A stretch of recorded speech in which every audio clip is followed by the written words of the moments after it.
रमेश पटेलिया जी, आदरणीय पवन भील जी, हमारे बाबूलाल बंजारा जी, हमारे पार्वती जी ने संबोधित किया था, मिंटूलाल जैन जी हमारे नगर पालिका के अध्यक्ष जी, और सभी साथीगण जिन्होंने अपने संबोधन में किसानों की आवाज को बुलंद की, मैं आपका आभारी हूं। और एक एक किसान और कांग्रेस का एक एक नेता कार्यकर्ता जो आज यहाँ मौजूद है, जो आज किसान के हित के लिए आज यहाँ पर अपना कीमती समय निकालकर आज यहाँ पहुंचा है, मैं आप सबको बार बार प्रणाम करता हूं।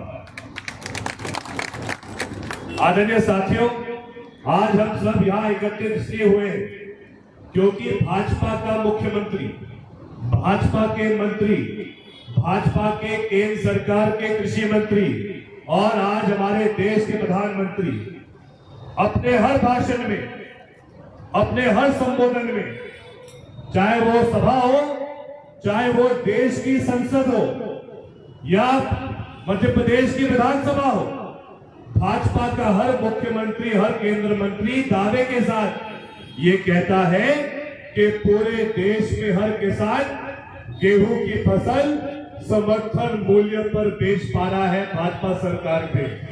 अब आप मुझे बताइए, यहां पर जो किसान एकत्रित हुए हैं, जब से अपनी गेहूं की फसल कट चुकी है, क्या एक भी किसान इस वर्ष, जब सरकार भाजपा की प्रदेश से लेकर देश तक है, क्या एक भी किसान की फसल खरीदी 2700 के रेट पे हुई है क्या?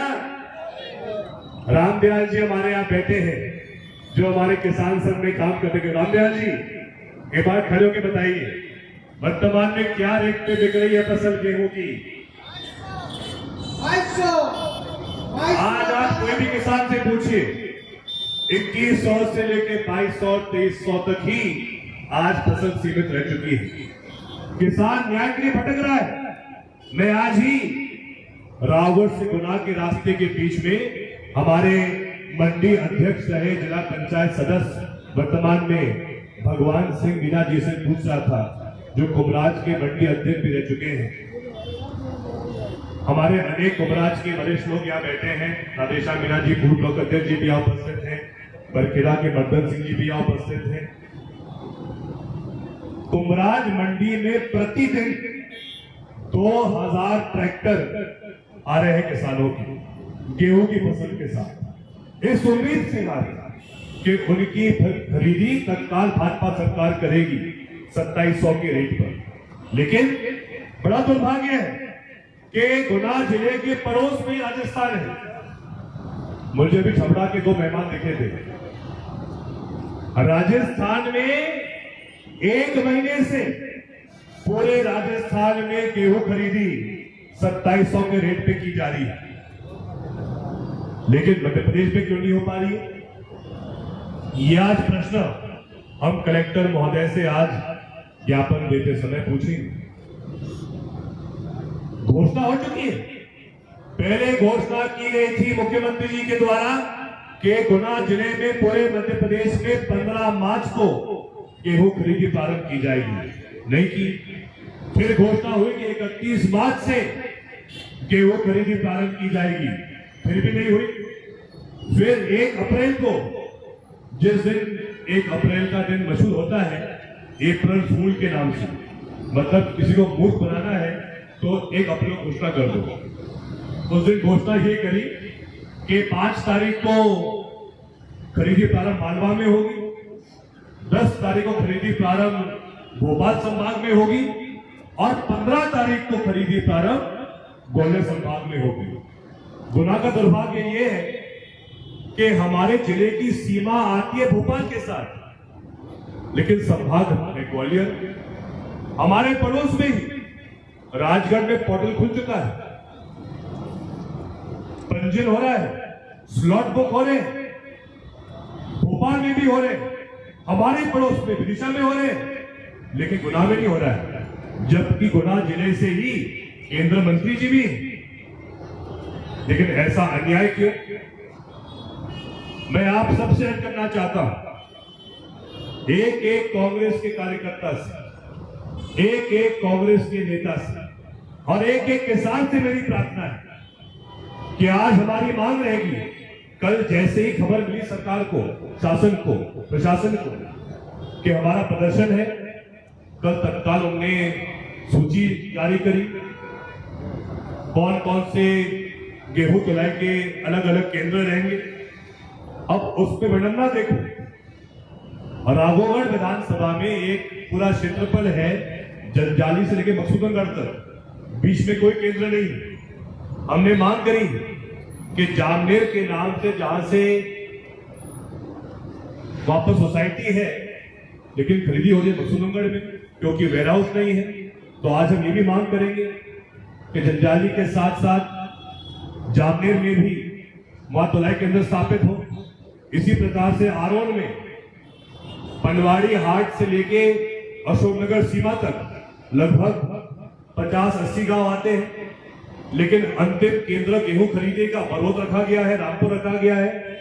लेकिन जो किसान उसके आगे निवास करते हैं, बालापुर में, परेवा में, पनवाड़ी हाट में, महुआ खेड़ा में, नेब में, जासी डगड़ई में, हापाखेड़ी कोलुआ में, छितिया मोहासा में, तिगरा अहमद में, उनके आसपास कोई केंद्र नहीं है। तो आज हम ये मांग करेंगे कि आमखेड़ा सूखा में या डगड़ई में भी एक केंद्र स्थापित किया जाए। तो इसी प्रकार से चाहे बमोरी विधानसभा हो, मेरी कल बात हुई थी विधायक जी ऋषि अग्रवाल जी से, वो निजी कारणों से आज भोपाल में है, वो आ नहीं पाए। कोई अगर ऐसा क्षेत्रफल बमोरी में भी हो जहां ज्यादा दूरी पड़ रही है, वहां भी हम केंद्र की मांग करें। जो हमारे साथ ही यहाँ ब्लॉक अध्यक्ष संजय मीणा जी उपस्थित हैं, ब्लॉक अध्यक्ष महेंद्र यादव जी हैं, ब्लॉक अध्यक्ष लाल सिंह गुर्जर जी मकसूदनगढ़ के हैं। चाचौड़ा विधानसभा में अगर कोई ऐसा क्षेत्र है 50-60 गांव का जहां खरीदी केंद्र नहीं है, तो आज हम उसकी मांग करें। उद्देश्य ये कि आज हर किसान ये बात समझ रहा है कि भाजपा सरकार किसान को मामू बना रही है, किसान के साथ धोखा कर रही है। ये हर किसान महसूस कर रहा है। गुनाह में प्रतिदिन किसान और व्यापारी के बीच में लड़ाई हो रही, झगड़े हो रहे हैं, लेकिन किसान ये देखना चाहता है कि इस पीड़ा के समय में विपक्षी दल कांग्रेस पार्टी हमारा कितना साथ देगी। वो आप सबकी तरफ देख रहा है, हम सबकी तरफ देख रहा है। मैं बधाई देता हूं किसान कांग्रेस के अध्यक्ष जी को, चंद्रजीत जी को, जिन्होंने आज ये तय किया है कि ज्ञापन लेने के बाद हम सब दशहरा मैदान जाएंगे, वहां पर किसान कांग्रेस की तरफ से किसानों के लिए प्याऊ लगाया गया है, ताकि जो किसान मंडी पे आ रहा है, जो किसान दिनों से वहां इंतजार कर रहा है, उसको किसान कांग्रेस के माध्यम से निःशुल्क रूप से प्याऊ की वहां सेवा दी जाएगी। विक्रम जी लगातार प्रतिदिन मंडी में जा रहे हैं। मैं आप सबसे भी आग्रह करूंगा, चाहे मंडी राघोगढ़ की हो, चाहे मंडी का क्षेत्र अपने बमोरी विधानसभा का हो, चाहे कुमराज का हो, चाहे बीनागंज का हो, चाहे आरोन का हो, चाहे मकसूदनगढ़ का हो, मेरा आप सबसे आग्रह है कि हर ब्लॉक अध्यक्ष, हर मंडल अध्यक्ष और हर कांग्रेस का जनप्रतिनिधि, विधायक से लेके जनपद अध्यक्ष से लेके नगर पालिका अध्यक्ष से लेके पार्षद से लेके जनपद सदस्य, जिला पंचायत सदस्य और सरपंच, पूर्व सरपंच, वरिष्ठ और युवा नेता अगले कुछ दिनों में गुना जिले के हर एक मंडी पर किसान के सहयोग के लिए खड़े होने चाहिए। मेरे पास इनकी पूरी जानकारी, अध्यक्ष जी बता रहे थे कि लगभग गुना जिले में 21,000 पंजीयन हुए, लेकिन आज दिन तक सरकार ने स्लॉट बुकिंग नहीं चालू की। मैं कल बैराखेड़ी गांव गया था, मैं वहां किसानों से पूछ रहा था कि स्लॉट बुकिंग कब करोगे। किसान के पास उत्तर नहीं है देने के। पूरी प्रक्रिया ऑनलाइन कर दी है। जो किसान जिसको आदत नहीं है मोबाइल फोन पे बुकिंग करने की, उसको स्लॉट कैसे मिलेगा। हम ये भी आज प्रश्न सरकार से करेंगे कि इसका भी समाधान होना चाहिए। वैसे तो अधिकार और ये दायित्व केंद्र सरकार का होता है। केंद्र सरकार ये तय कर सकती है कि हर फसल का दाम किस समय क्या होना चाहिए। आज ये स्थिति है कि अगर भारत सरकार चाहती तो गेहूं का निर्यात भारत से बाहर बढ़ा सकती थी। मुझे किसान कांग्रेस के अध्यक्ष ने आंकड़े दिए हैं। भारत सरकार मात्र 70 लाख मेट्रिक टन गेहूं का निर्यात कर रही है, जबकि 25 लाख क्षमा करें मात्र 25 लाख मेट्रिक टन गेहूं का निर्यात विदेश में कर रही है। जबकि आज भी एफसीआई गोदाम में 182 लाख मेट्रिक टन गेहूं पड़ा हुआ है। लगभग 15 lakh metric ton 75 lakh metric ton निजी गोदामों में पड़ा हुआ है। अगर सरकार इस गेहूं का भी निर्यात अभी विदेश में करती तो हमारा तत्काल गेहूं के दाम बढ़ जाते, 2700 पहुंच जाते, 2800 पहुंच जाते। लेकिन आपको समझना होगा, मोदी सरकार की, भाजपा सरकार की नियति साफ नहीं है। जिस आंकड़ों के साथ और जिस प्रकार से पवन भील ने बताया आप सबको कि कैसे मोदी सरकार ने रसोई गैस की टंकी के दाम 3 गुना बढ़ा दिए, लेकिन जब लाडली बहना भाजपा सरकार के पास जाती है, जो बहन अभी पिछले 2 साल में 18-19 वर्ष की हुई है, उसको लाभ क्यों नहीं मिला लाडली बहना का। जो माता जिसकी उम्र 58 वर्ष की थी 2 साल 3 साल पहले, आज वो 60 वर्ष की हो गई है, उसका नाम लाडली बहना योजना में क्यों काटा जा रहा है भाजपा सरकार के माध्यम से। क्या माताएं लाडली नहीं? क्या 60 वर्ष की ऊपर माता लाडली नहीं है भाजपा सरकार की? क्या जो बालिका 17 वर्ष के बाद 18 वर्ष की हो जाती है, क्या वो लाडली बहना नहीं है भाजपा सरकार की? मेरे पास आज ही एक महिला आई थी आराम से। योजना प्रारंभ होने के बाद चुनाव तक उसको लाभ मिला था लाडली बहना का, लेकिन जैसे चुनाव खत्म हो गए उसकी राशि बंद हो गई। जब वो एसडीएम के पास गई तो उसको उत्तर दिया जाता है कि हमें शपथ पत्र मिला है आपके माध्यम से। इसी प्रकार भाजपा सरकार माता बहनों के फर्जी शपथ पत्र के माध्यम से धीरे धीरे लाडली बहनों का अधिकार खत्म कर रही है, आपको परेशान कर रही है। लेकिन आज भी कांग्रेस की एक ही मांग है कि जो वादा चुनाव के समय किया गया था कि लाडली बहनों की राशि 3000 रुपए प्रति महीना तत्काल होनी चाहिए, तो ये मानेंगे। क्योंकि आज महंगाई की मार हर परिवार पर पड़ रही है। आज हर माता, हर बहन, हर किसान, हर व्यापारी महंगाई की मार से परेशान है, हर मजदूर महंगाई की मार से परेशान है। लेकिन भाजपा के कोई भी नेता या कोई भी विधायक ना जनता के पास जा रहा है, ना आम जन की सुनवाई कर रहा है। लेकिन आज के प्रदर्शन के माध्यम से मुझे विश्वास है कि जब हम इस कार्यक्रम के बाद मन से सीधा कंधे से कंधा मिलाकर कलेक्ट्रेट तक जाएंगे और नारों के साथ किसानों की आवाज को पूरे जिले में बुलंद करेंगे, मुझे विश्वास है कि जो हमारी मांगे हैं उन पर सुनवाई की जाएगी। हमारी मांग है कल स्लॉट बुकिंग शुरू की जाए तथा ई उपार्जन प्रक्रिया सरल कर ऑफलाइन विकल्प भी अनिवार्य किया जाए। हर एक किसान की खरीदी सुनिश्चित की जाए। बटाईदार एवं वन भूमि किसानों को उपार्जन में शामिल किया जाए। 7 दिन में भुगतान की गारंटी दी जाए एवं देरी पर दंडात्मक कार्रवाई सुनिश्चित की जाए। खरीदी केंद्रों पर स्थायी अस्थायी मंडियों में टेंट, पेयजल एवं बायो टॉयलेट की व्यवस्था की जाए। मंडी में फर्जी व्यापारी पर सख्त कार्रवाई की जाए।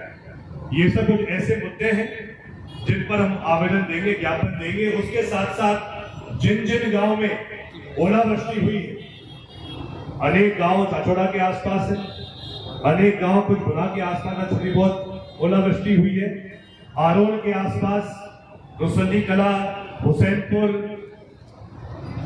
खिरियादागी, ऐसा नहीं गांव में ओले गिरे हैं, लेकिन अभी तक पर्याप्त मुआवजा देने की कोई उसमें अधिकृत घोषणा नहीं हुई है।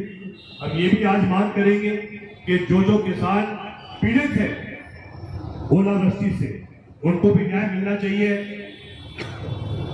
मैं आप सबसे अंत में एक बार कहना चाहूंगा, हर बार खरीदी के समय जान करके भाजपा सरकार गुणवत्ता का मानक बढ़ा देती है। मार्कफेड के अधिकारी, सोसाइटी के अधिकारी भेदभाव करते हैं। जो व्यक्ति चुपचाप लेन देन करे उसका स्लॉट पहले कर देंगे, जो व्यक्ति लेन देन करेगा उसका सही रेट पे खरीदी की जाएगी। लेकिन जो आम मासूम किसान है, जो उम्मीद करता है कि उसको भी सरकार की योजना का लाभ मिलना चाहिए, उसके साथ यही लोग शोषण करते हैं। तो ऐसे जो लोग हैं जो लेन देन कर रहे हैं, किसान का शोषण कर रहे हैं, उन पर भी कांग्रेस का एक एक कार्यकर्ता नजर रखेगा। उनकी भी पूरी जो जानकारी है हम मिलकर एकत्रित करेंगे। इसके साथ साथ आदरणीय साथियों, आज मुझे ये कहकर बहुत खुशी हो रही है कि अनेक हमारे युवा साथी आज भाजपा छोड़ के कांग्रेस में शामिल हो रहे हैं। मैं चाहता हूं कि ये साथी भी अभी मंच पे आए, हम इनका यहाँ पर सम्मान करेंगे।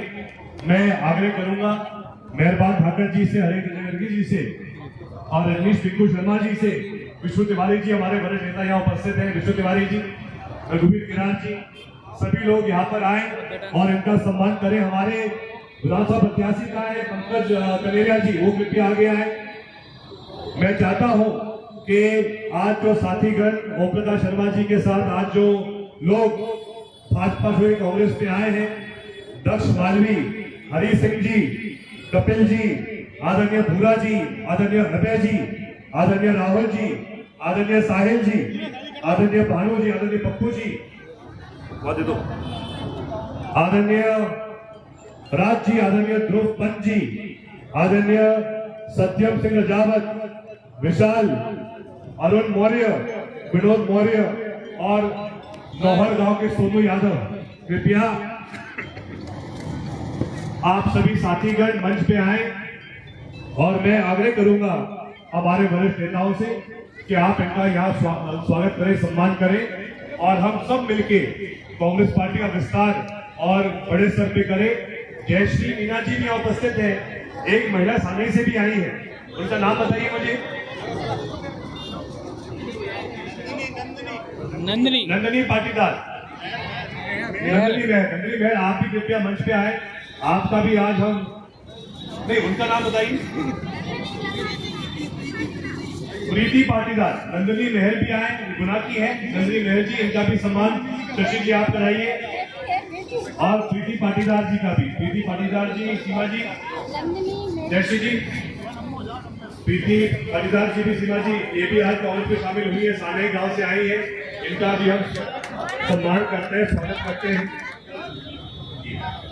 और आप सबसे आग्रह है कि अब हम सब मिलके ज्ञापन के लिए कलेक्ट्रेट पहुंचेंगे और ज्ञापन सौंपने के बाद सभी कांग्रेस के नेता कार्यकर्ता गुना मंडी का जो स्थान उन्होंने तय किया है, जो किसान इंतजार कर रहे दशहरे मैदान पे, वहां जाके भी हम किसानों से संवाद करेंगे और संवाद के साथ साथ जो हमारे किसान कांग्रेस के द्वारा जो वहां पर क्या रखा गया है उसका भी हम उद्घाटन करेंगे।